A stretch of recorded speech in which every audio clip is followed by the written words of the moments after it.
The 24 Hours of the Passion of our Lord Jesus Christ, by the servant of God, Luisa Picaretta, little daughter of the Divine Will.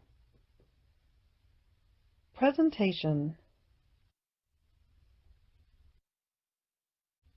This book is a translation of the Italian book L'orologio della passione di nostro Signore Gesù Cristo, written by Luisa Picaretta, the little daughter of the Divine Will, about the year 1914, in obedience to the ecclesiastical authority at that time, the now Saint Annibale Maria di Francia. This presentation was taken largely from the preface of the 4th edition, which Saint Annibale Maria di Francia had written for the original Italian.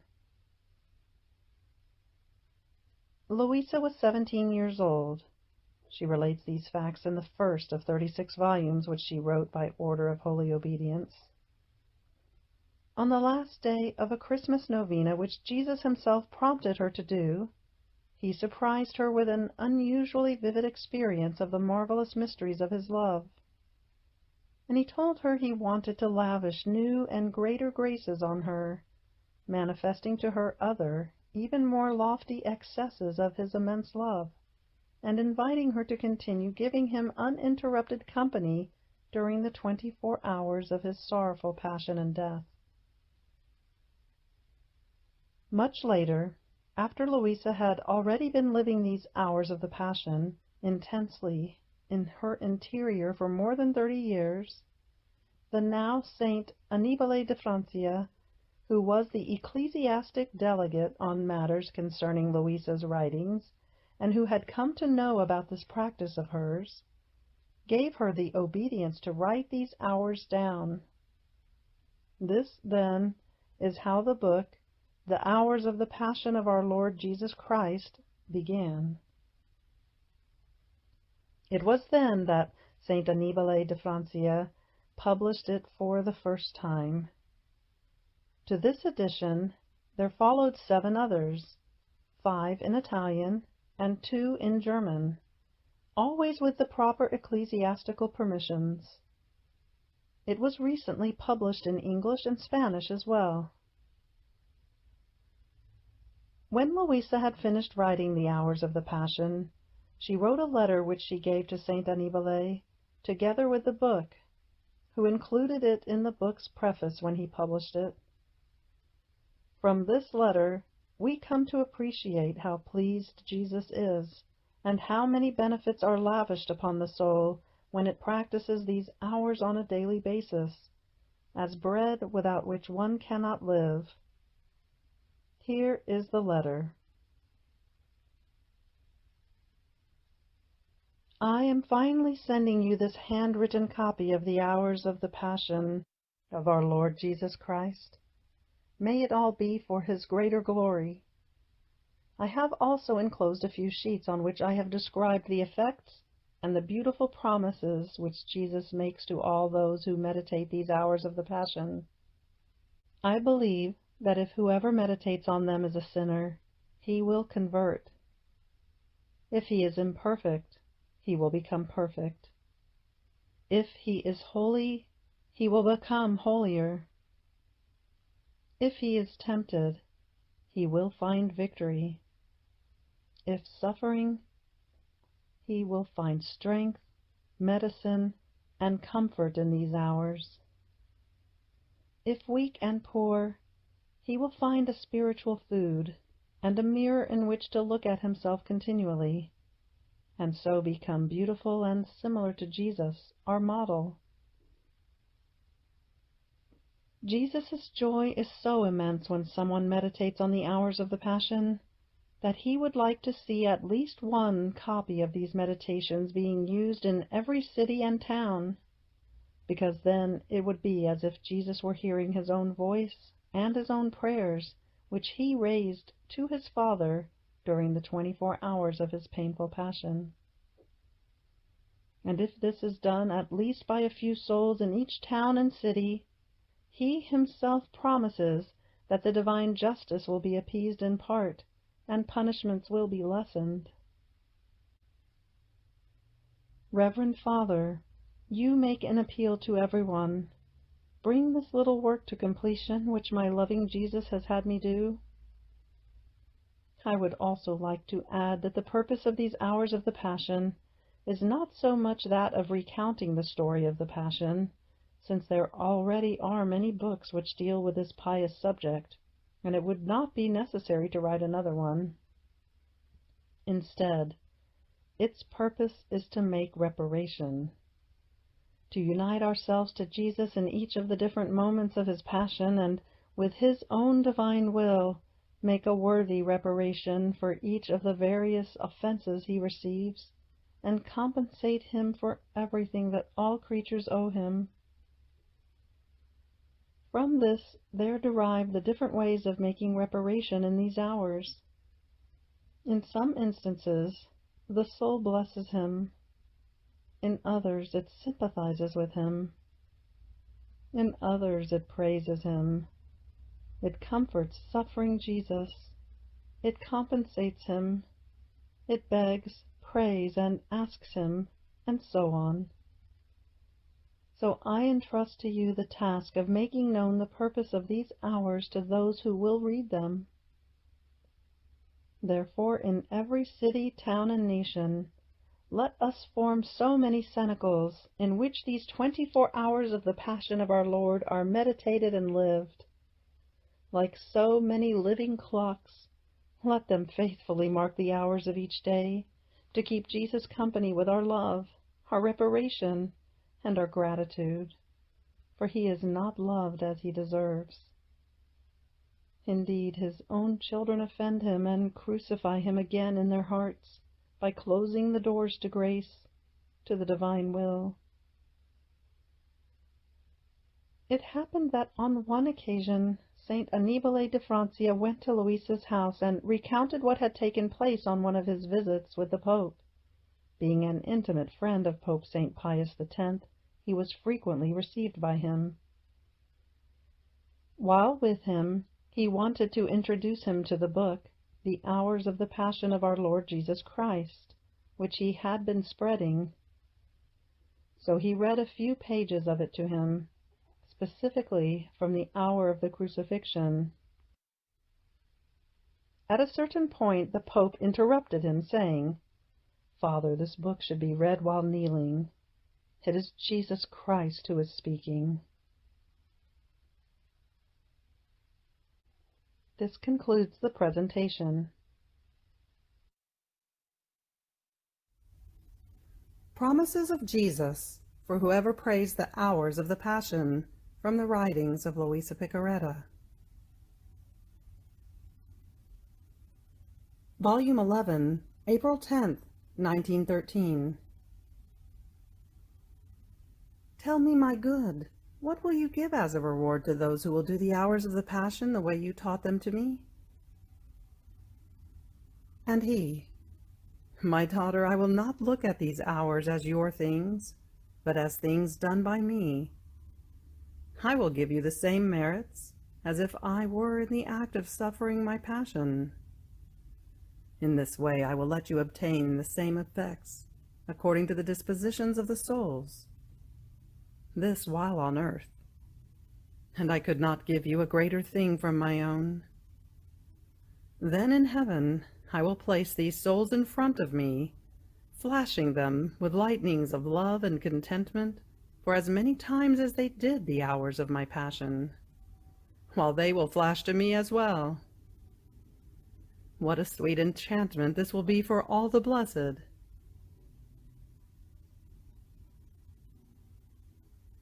Volume 11, September 6, 1913. I was thinking about the hours of the Passion which have now been written, and how they are without any indulgence. So those who do them do not gain anything, while there are many prayers enriched with many indulgences. While I was thinking of this, my always adorable Jesus, all kindness, told me, "My daughter, one gains something through the prayers with indulgences, but the hours of my Passion, which are my own prayers, my reparations, and all my love came really from the depth of my heart.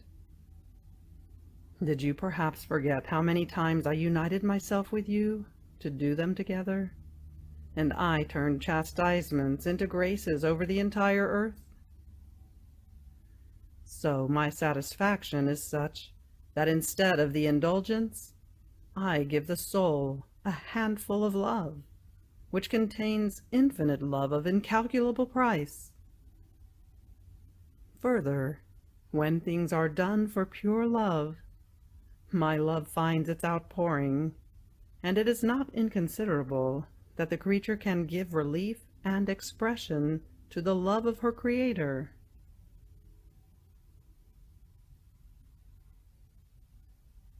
Volume 11, October 1914.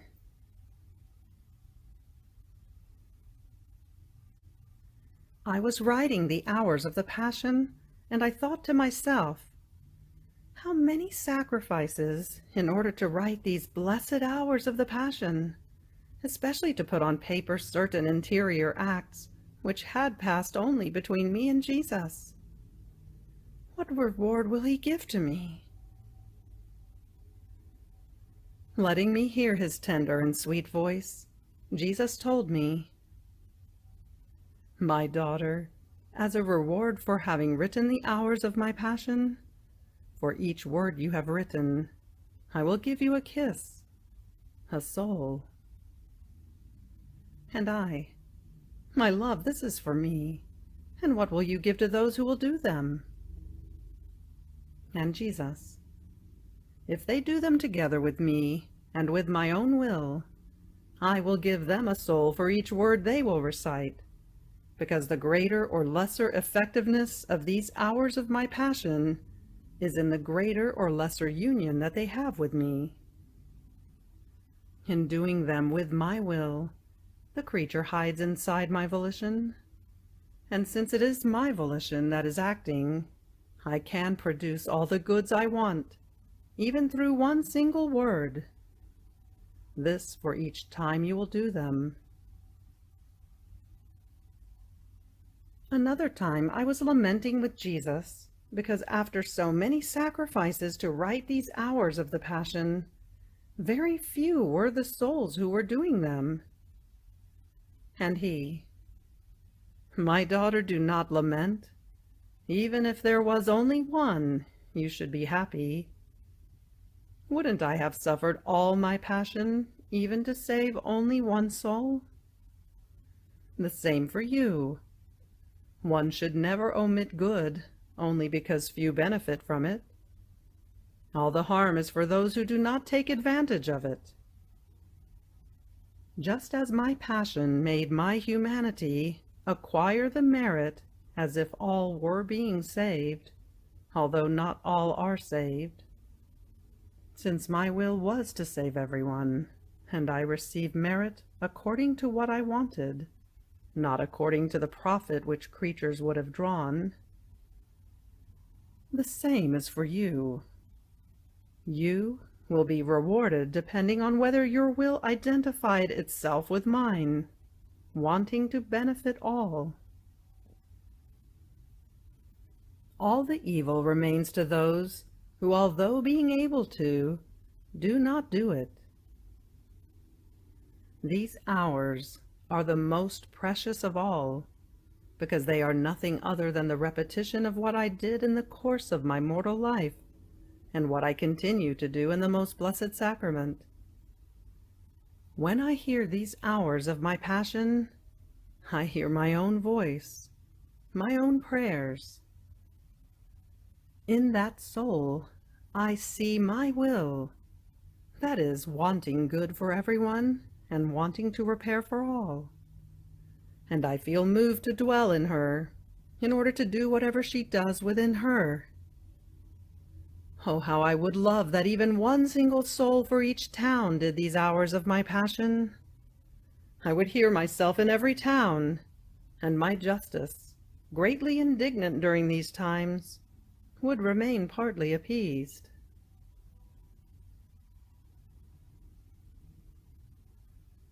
Volume 11, October 13th, 1916.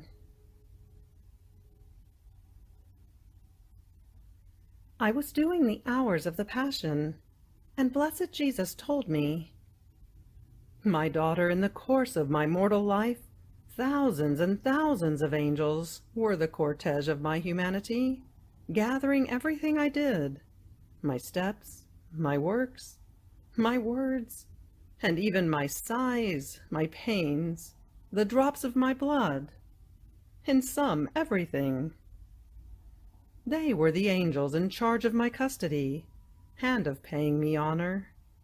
Obedient to my every wish, they would rise to and descend from heaven to bring to the Father what I was doing. Now these angels have a special office, and as the soul remembers my life, my passion, my blood, my wounds, my prayers, they come around this soul and gather her words, her prayers, her acts of compassion for me, her tears and her offerings. They unite them to mine, and they bring them before my Majesty to renew for me the glory of my own life. The delight of the angels is so great that, reverent, they listen to what the soul says and pray together with her.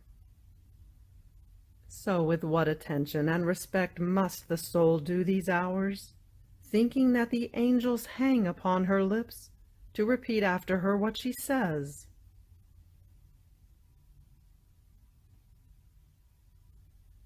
Volume 12, May 16th, 1917. Then I found myself outside of myself. I was in the midst of many souls. They seemed to be purging souls and saints, who were speaking to me and mentioning one person known to me who died not too long ago. And they said to me, "He feels happy at seeing that there is not a soul who enters purgatory without carrying the mark of the hours of the Passion. Surrounded by the cortege of these hours and helped by them, the souls take a safe place. And there is not a soul who flies into heaven without being accompanied by these hours of the Passion.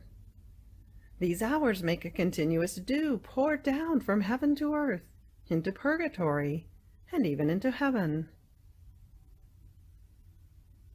On hearing this, I said to myself, maybe my beloved Jesus, in order to keep the word he had given, that for each word of the hours of the Passion he would give a soul, is allowing that there be not a saved soul who does not benefit from these hours. Afterwards I returned into myself, and as I found my sweet Jesus, I asked him whether that was true. And he, "These hours are the order of the universe. They put heaven and earth in harmony, and restrain me from sending the world to ruin. I feel my blood, my wounds, my love, and all I did, being placed in circulation, and they flow over all to save all. As souls do these hours of the Passion, I feel my blood, my wounds, my anxieties to save souls being put in motion, and I feel my own life being repeated. How could creatures obtain any good if not by means of these hours? Why do you doubt? This thing is not yours, but mine. You have been the strained and weak instrument." Volume 22, June 17th, 1927.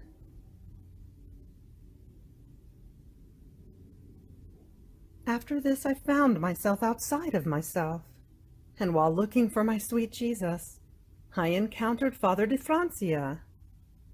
He was all cheerful, and he told me, "Do you know how many beautiful surprises I found? I did not think it would be so when I was on earth, though I thought I had done good by publishing the hours of the Passion. But the surprises I found are marvelous, enchanting, of a rarity never before seen. All the words regarding the passion of our Lord changed into light, one more beautiful than the other, all braided together. And these lights grow more and more as creatures do the hours of the Passion, so more lights add to the first. But what surprised me the most were the few sayings published by me about the divine will. Each saying changed into a sun, and these suns, investing all the lights with their rays, form such a surprise of beauty that one remains enraptured, enchanted. You cannot imagine how surprised I was at seeing myself in the midst of these lights and these suns. How content I was. And I thanked our highest good, Jesus, who had given me the occasion and the grace to do it. You too, thank him on my behalf.